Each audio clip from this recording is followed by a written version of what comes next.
いや、素晴らしい魂を抜き出すのだ。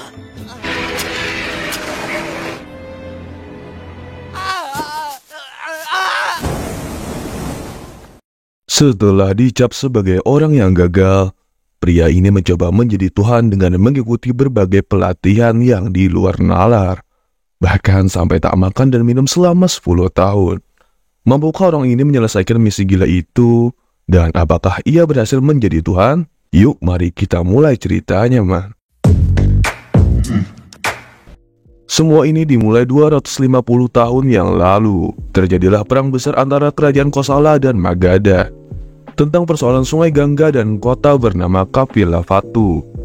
Istana di Kapilavatthu diserang oleh Kosala, dan orang-orang yang terjebak dalam perang itu harus menderita. Nggak cuma kehilangan keluarga mereka, tapi mereka juga menderita kelaparan dan kekurangan pekerjaan. Jadi orang-orang hanya bisa berharap bahwa suatu hari nanti seorang istimewa akan lahir dan membantu mereka keluar dari situasi tersebut. Sampai suatu hari putra Raja Kapilavatthu lahir. Pada hari Pangeran Siddhartha lahir, semua orang bisa merasakan aura yang kuat di udara. Matahari bersinar terang tak seperti biasanya, dan orang-orang menyadari bahwa dia diberkati oleh para dewa. Penduduk desa takjub dan semua hewan berkumpul untuk menyaksikan kejadian istimewa ini. Para penduduk desa merayakan kelahiran Pewaris Sakya, dan semua orang mengucapkan selamat kepada raja. Meskipun Maya bahagia atas keberkahan yang dituangkan kepada anaknya, ia merasa lemah dan tiba-tiba pingsan. Raja Prajapati dan tentaranya segera kembali ke kota ketika mereka mendengar kabar bahwa ratu dalam bahaya. Ketika Prajapati mendapati Maya, ia mempersembahkan bayi itu kepadanya. Dia dengan penuh kasih memeluk bayi itu dan Maya memberi wasiat bahwa dia ingin memberinya nama Siddhartha, yang berarti seseorang yang mencapai tujuannya. Prajapati sangat menyukai nama itu, namun keadaan semakin sulit. Saat Maya mulai merasakan sakit, dia meminta untuk memegang kembali bayinya, dan Prajapati memberikan Siddhartha kepadanya. Maya mengatakan Siddhartha akan menjadi sosok yang luar biasa dan memiliki tekad yang besar. Dia mengurus bayinya untuk terakhir kalinya sebelum meninggal.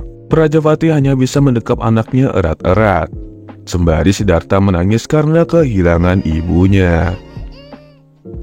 Seorang pendeta bernama Asita mengunjungi Raja Prajapati yang merasa terhormat bahwa pendeta datang untuk melihat mereka. Sang pendeta dan Prajapati pergi ke ruang Siddhartha, tapi ia terkejut saat melihat bayi tersebut. Prajapati menanyakan alasannya dan menyuruhnya untuk melihat bagaimana jari bayi yang menunjuk ke langit dan jarinya yang lain menunjuk ke tanah. Ini menandakan bahwa dia adalah sosok yang paling dihormati langit dan bumi, yang artinya bahwa anak ini akan menjadi raja dari segala raja. Prajapati terkejut oleh wahyu ini. 10 tahun kemudian, Siddhartha sedang dihibur oleh beberapa penari, tetapi ia tak tertarik. Ia merasa lelah dan pergi dari para penari menuju balkon. Di sana, ia menatap sesuatu dengan wajah yang marah. Selanjutnya Siddhartha bergabung dengan anak-anak yang lain.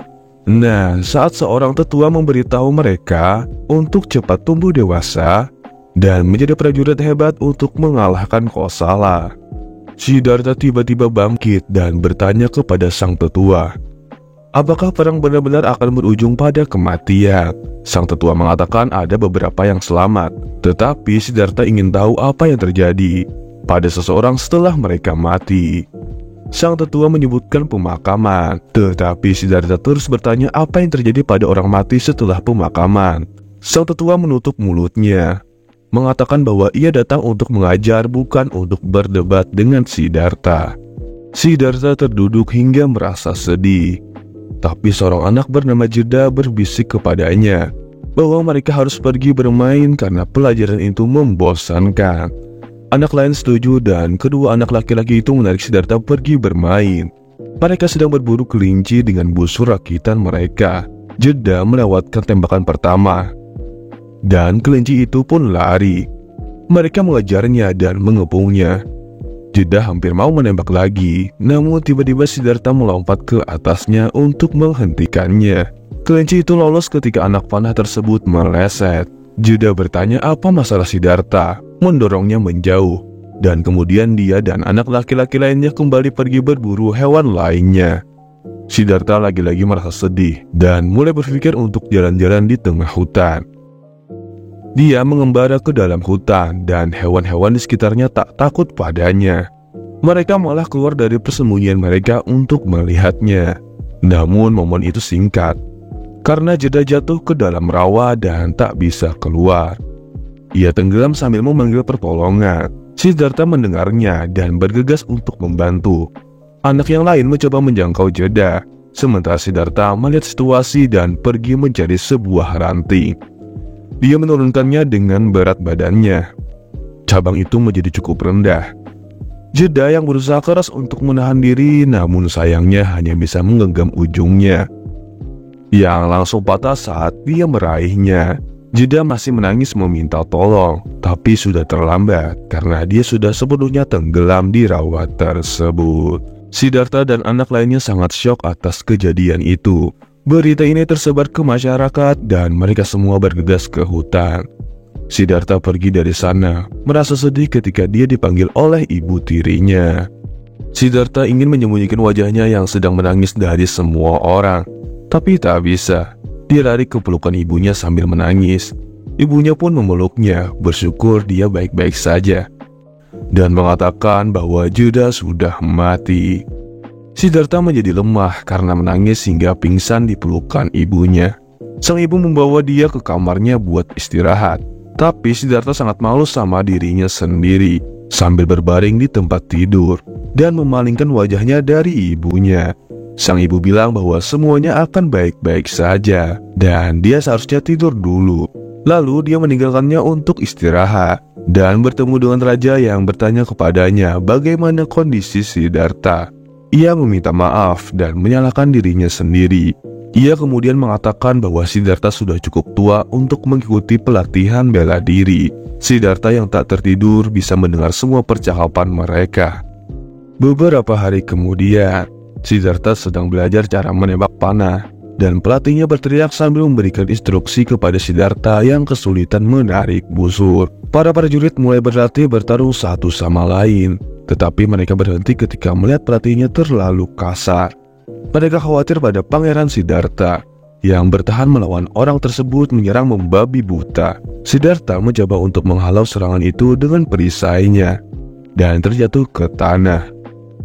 Bahkan ia harus segera kembali untuk menghindari semua serangan agar tak terluka. 5 tahun kemudian, Siddhartha bertanding kembali melawan sang pelatih, dan para prajurit yang menonton terkesima melihat ia sudah bertarung lebih hebat dari mereka semua. Siddhartha dapat membalas dan menyerang lawannya tanpa gagal. Ayahnya bangga melihat anaknya menjadi lebih kuat, sampai-sampai pelatih yang selalu meremehkannya kini memujinya karena menjadi begitu kuat. Tersenyum melihat prestasinya mengajar Siddhartha. Namun Siddhartha tak bahagia saat dia menyembunyikan pedangnya dan pergi begitu saja. Beberapa saat kemudian, seorang prajurit bergegas memberi surat darurat perang melawan Kosala yang akan segera dimulai. Siddhartha bertanya kepada ayahnya, mengapa mereka harus berperang? Dan ayahnya mengatakan bahwa mereka telah berhasil menghindari perang dalam beberapa tahun terakhir. Namun tidak kali ini. Ayahnya bertanya kepadanya bagaimana ia ingin menjadi raja dengan pola pikir seperti itu. Singkat cerita, perang pun dimulai. Kosala dan Sakya saling menyerang tanpa peduli pada desa yang ada di tengah mereka.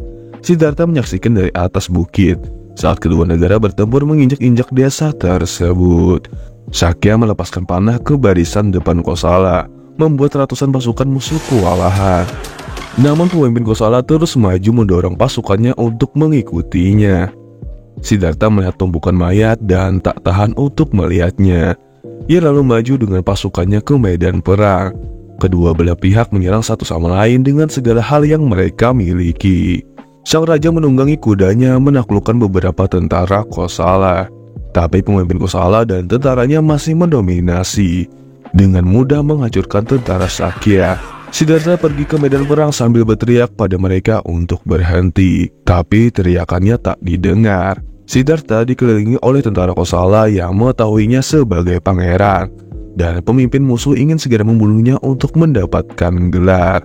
Tentara Sakya mencoba melindungi Siddhartha, tapi dengan mudah mereka dihabisi.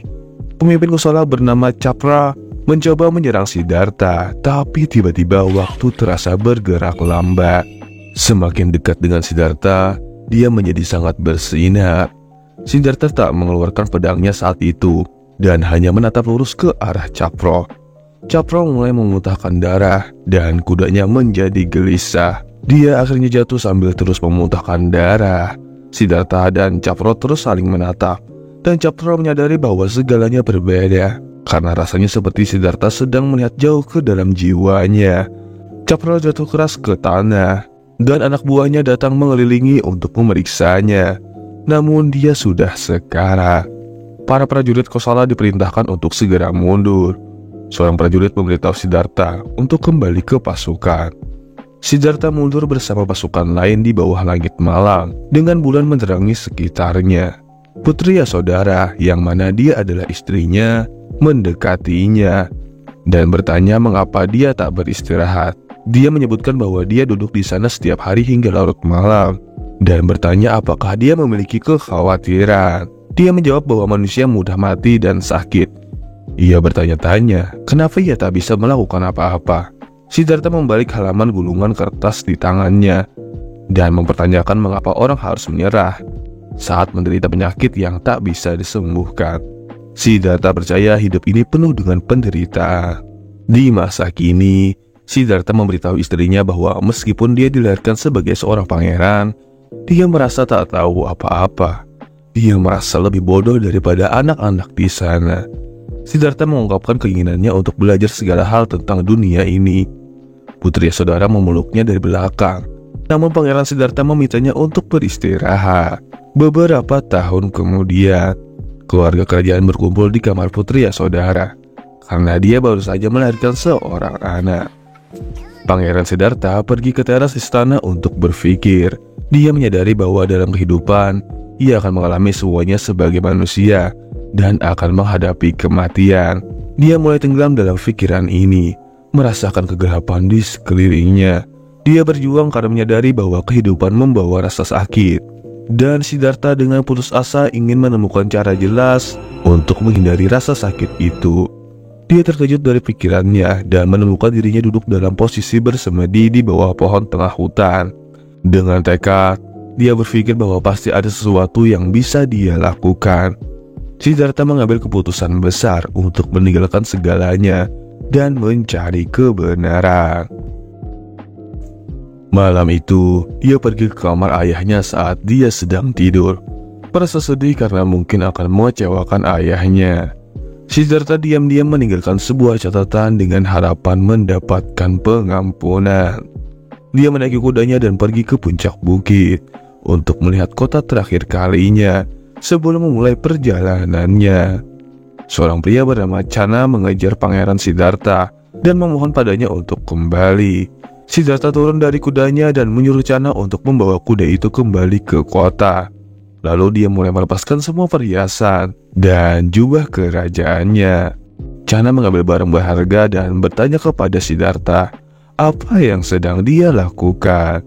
Dia terkejut melihat Siddhartha mengambil pisau dan mencukur semua rambutnya hingga botak. Siddhartha memberikan rambutnya ke Channa dan menyuruhnya untuk memberikannya kepada istrinya. Siddhartha menyuruh Channa memberitahu sang putri bahwa dia akan kembali setelah menemukan jalan yang ia cari. Channa menangis melihat Siddhartha pergi dengan hanya mengenakan jubah di pinggangnya. Siddhartha meminta Channa untuk kembali dengan kuda dan barang-barang berharga lainnya. Siddhartha memulai perjalanannya untuk menemukan jalan hidupnya sendiri, dan ibu kandungnya selalu mengawasinya dari kejauhan. Percaya pada ramalan bahwa ia akan menjadi orang besar yang mampu menghapus penderitaan semua makhluk hidup.